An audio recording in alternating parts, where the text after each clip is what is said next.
All of you. Today I am going to talk about new topic and new chapter, chemical kinetics. As you know, chemical kinetics is the branch of science that deals with the rate of chemical reaction mechanism. Chemical reaction mechanism के rate के बारे में हम study करेंगे, क्योंकि इसमें हम ये जानने का प्रयास करते हैं कि जो रिएक्शन स्पॉन्टेनियस है, स्पॉन्टेनियस केमिकल रिएक्शन किस स्पीड से हो रहा है, इसके बारे में हम जानेंगे। जैसा कि अभी इसके पहले आप क्लास 11th में चैप्टर नंबर 6 में आपने देखा थर्मोडायनेमिक्स वह जो है डेल जी के बेसिस पर, on the basis of del G की वैल्यू पर यह डिपेंड करता है कि रिएक्शन किस तरह का होगा। If del G is negative the reaction is spontaneous, reaction क्या हो जाएगा, स्पॉन्टेनियस हो जाएगा। लेकिन अगर डेल जी की वैल्यू अगर पॉजिटिव है तो इसका मतलब हो जाएगा it will be non spontaneous. ये हो गया। और डेल जी की वैल्यू अगर इक्वल टू 0 है तो इसका मतलब हुआ the reaction is already equilibrium. तो इस तरीके से आपने देखा था कि the reaction which is spontaneous is feasible and may occur without any external help, but यह नहीं जान सकते हम कि वह किस स्पीड से हो रहा है। तो केमिकल काइनेटिक्स हमको इसी बात के बारे में जानकारी देता है कि एक केमिकल रिएक्शन अगर स्पॉन्टेनियस है, किस स्पीड से होगा, तो इसी के बारे में हम जानेंगे। जैसे फॉर एग्जांपल सिंपल रिएक्शन है reactant forms product, R stands for reactant और पी फॉर प्रोडक्ट। तो अब इसमें होता क्या है कि रेट ऑफ केमिकल रिएक्शन जानने के लिए जैसे जैसे हम रिएक्शन प्रोसीड करता है the concentration of reactant goes on decreasing, मतलब इसका कंसंट्रेशन क्या होगा, डिक्रीज करेगा। और इसका क्या होगा, इसका कंसंट्रेशन क्या होगा, इंक्रीज करेगा। मतलब concentration of reactant starts decreasing and concentration of product starts decreasing.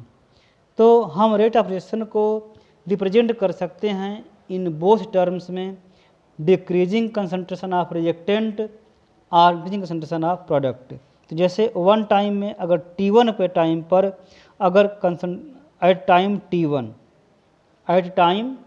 T1 concentration of reactant equal to R1, ये R1 हो जाए, and concentration of product equal to ये हो जाएगा P1। Second point at time, second time में देखा जाए at time T2, तो कंसंट्रेशन ऑफ रिएक्टेंट फिर और भी चेंज हो जाएगा, reactant will be equal to ये R2 और concentration of product will be ये हो जाएगा P2। तो अगर हम यहाँ लिखें डिक्रीज इन दोनों की बात करके देखा जाए तो यहाँ लिखेंगे decrease in concentration of reactant. तो यहाँ क्या हो जाएगा, ये हो जाएगा R2, मतलब फाइनल माइनस इनिशियल। तो इस तरीके से ही हो जाएगा R2 माइनस R1। तो इसका मतलब ये हुआ कि del R is equal to R2 minus R1।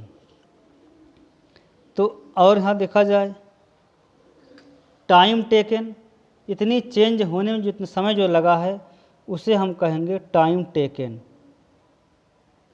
Time taken equal to क्या हो जाएगा, T2 माइनस T1। तो इसका मतलब क्या हुआ, ये हो जाएगा डेल T। तो इस तरीके से अगर हम देखें तो रेट ऑफ रिएक्शन निकाला जाए तो क्या हो जाएगा, rate of reaction, rate of reaction क्या कहा जाएगा? Rate of reaction is the rate of decreasing concentration, decreasing in concentration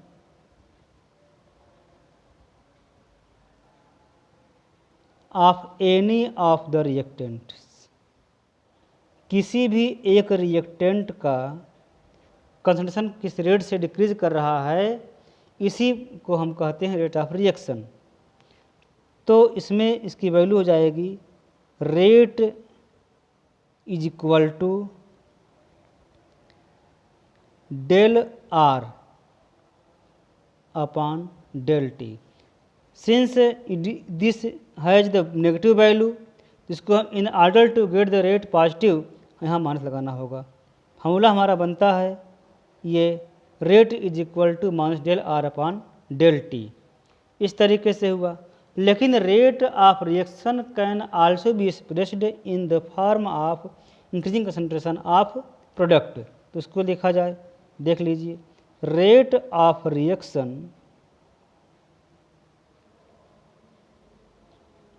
is the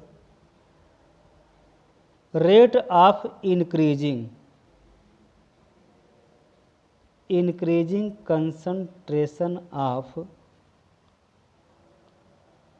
any of products. अगर दो हैं तो किसी एक से, और एक है तो उसका होगा ही। तो इसका क्या हो जाएगा देख लीजिए, तो रेट ऑफ रिएक्शन इसका हो जाएगा del P upon del T. यहाँ देख लीजिए, जैसे यहाँ पर इसको अगर देखा जाए तो यहाँ पर होगा del P is equal to P2 minus P1। Del P की वैल्यू अगर निकालनी है तो हमको ये वैल्यू मिलेगी P2 माइनस P1, और this value is always positive. क्यों पॉजिटिव होगी? क्योंकि इसमें जो है P1 की जो वैल्यू है P2 की वैल्यू से लेस है, और जबकि इधर के केस में देखा जाए तो R2 की वैल्यू हमेशा R1 से कम होगी, क्योंकि ये डिक्रीज कर रहा है और इंक्रीज कर रहा है। प्रोडक्ट इंक्रीज कर रहा है तो हमेशा जो है टाइम बढ़ेगा तो उसकी वैल्यू इंक्रीज करेगी। इसमें क्या होगा कि फाइनल जो होगा हमेशा जो है ये इनिशियल से हमेशा कम होगा, इसमें फाइनल इनिशियल से हमेशा ज़्यादा होगा। तो इस तरीके से फार्मूला हमारा ये बनता है। दो फार्मूला बने हमारे, del P upon del T. तो ये है रेट ऑफ रिएक्शन का फार्मूला, जिससे हम निकालते हैं जो निकलता है this is called as average of reaction. Average होता है, मतलब एवरेज क्यों कहते हैं? क्योंकि it is found between 2 points of time period के बीच का हम निकालते हैं रेट ऑफ रिएक्शन, तो इसे हम कहते हैं एवरेज रेट ऑफ रिएक्शन। तो अब देखिए, बाय ड्राइंग डायग्राम इसको हम एक्सप्लेन कर सकते हैं। देखिए यहाँ पर एक डायग्राम हम ड्रा करते हैं। सपोज दैट ऐसे ड्रा किया, यहाँ पर टाइम है, टाइम इधर इंक्रीज करेगा, इधर कंसंट्रेशन ऑफ रिएक्टेंट इंक्रीज कर रहा है। जब यहाँ पर टाइम 0 है तो कंसंट्रेशन ऑफ रिएक्टेंट यहाँ मैक्सिमम हो जाएगा, और इसे हम कहेंगे R0। टाइम 0 पर कंसंट्रेशन ऑफ रिएक्टेंट मैक्सिमम है, और as the time increases, time बढ़ेगा तो समझिए कंसंट्रेशन यहाँ हो गया, इसे यहाँ आने से यहाँ हो गया, यहाँ आने से यहाँ हो गया, कैसे होगा। तो इसका हमारा ग्राफ जो प्लॉट करेंगे वह इस तरीके से बनेगा। We will get the graph by this type. ऐसे ग्राफ हमको मिलता है, कर्व लाइन हमको मिलती है। देखिए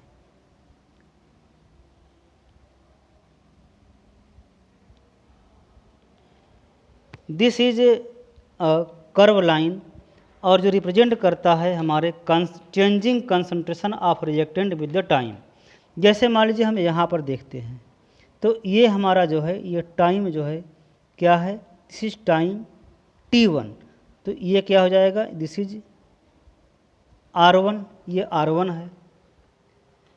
जब हम इसको टाइम को हम यहाँ लाते हैं, दिस इज टाइम t2, तो कंसंट्रेशन हमारा जो है क्या घट के इतना हो जाता है, दिस इज बिकम्स, ये R2 हो गया। तो जो चेंजिंग कंसंट्रेशन हुआ ये हमारा जो है ये डेल आर हुआ, यहाँ से लेकर के यहाँ तक जो चेंजिंग है डेल आर है, और ये जो है हमारा टाइम में चेंजिंग ये डेल टी हो गया। तो इससे हम निकालते हैं आर रेट एवरेज, तो इससे हम निकाल लें रेट इज इक्वल टू, तो यहाँ हो जाएगा minus del R upon del T होता है। ये हम दिखाते हैं in terms of decreasing concentration of reactant. अब हम देखिए सेकेंड पॉइंट देख लेते हैं। इन केस ऑफ प्रोडक्ट के केस में जैसे यहाँ पर टाइम इधर क्या हो रहा है, इंक्रीज करेगा, इधर जो है इंक्रीज करेगा concentration of product, time zero, अगर टाइम जीरो है तो यहाँ पर क्या हो जाएगा, this is will P zero, यहाँ पर क्या हो जाएगा P zero, concentration of product zero. धीरे धीरे क्या होता है, जब टाइम इंक्रीज करती जाती है तो कंसंट्रेशन भी इसका इंक्रीज करता है। तो we will get a plot of this kind, हमको ये ऐसा कर्व मिलता है। देखिए इस तरीके से हमें एक नया प्लॉट फॉर्मेशन होती है।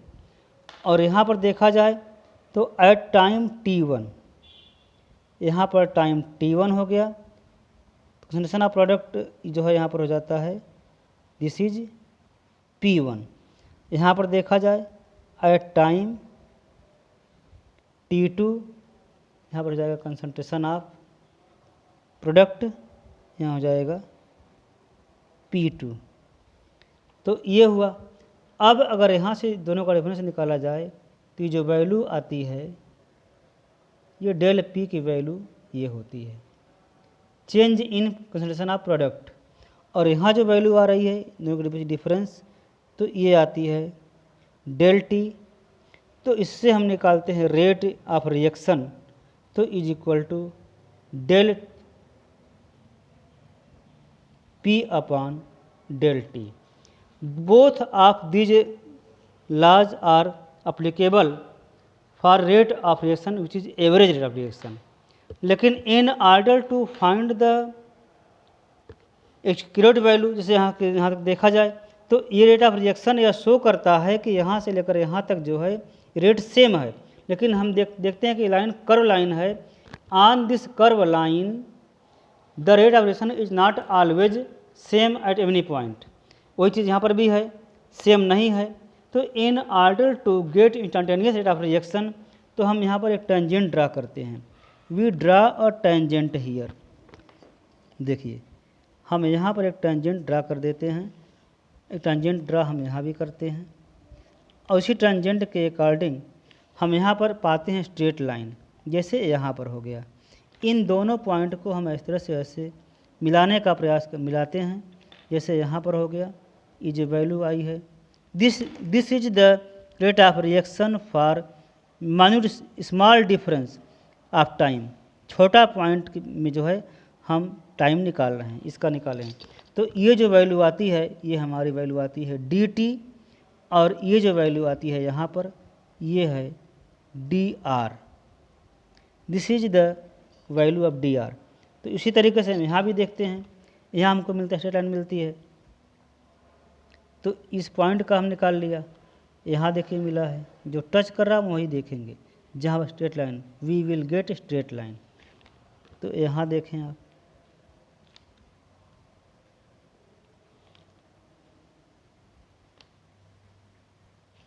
हियर इट इज़ dt, ये dt की वैल्यू है, और यहाँ देखा जाए तो ये dp है। तो इसमें हम जो वैल्यू हम फाइंड कर रहे हैं it is called as rate instantaneous. तो यहाँ देखा जाए इंस्टेंटेनियस रेट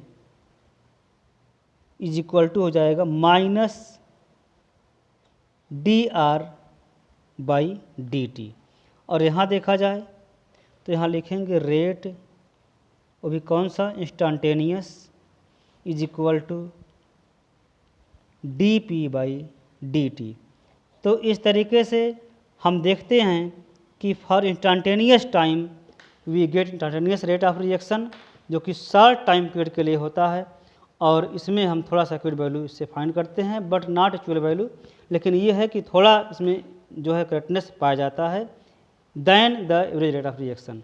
दोनों ही केस में हम इसके वैल्यू को फाइंड करते हैं।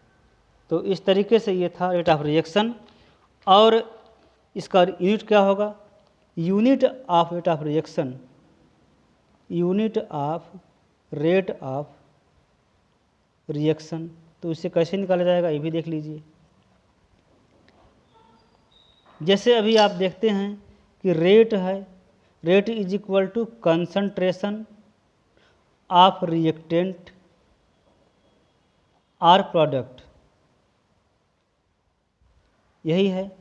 डेल है चेंजिंग कंसंट्रेशन, और अपान जो है क्या हो जाएगा, टाइम। तो इसमें टाइम जो है का वैल्यू सेकेंड होगा, इसका क्या हो जाएगा, मोल पर लीटर, और अपान सेकेंड, तो इसकी वैल्यू क्या हो जाएगी, यूनिट क्या हो जाएगी, मोल पर लीटर पर सेकेंड। तो unit of rate of reaction is mole पर लीटर पर सेकेंड, इसकी यूनिट होती है।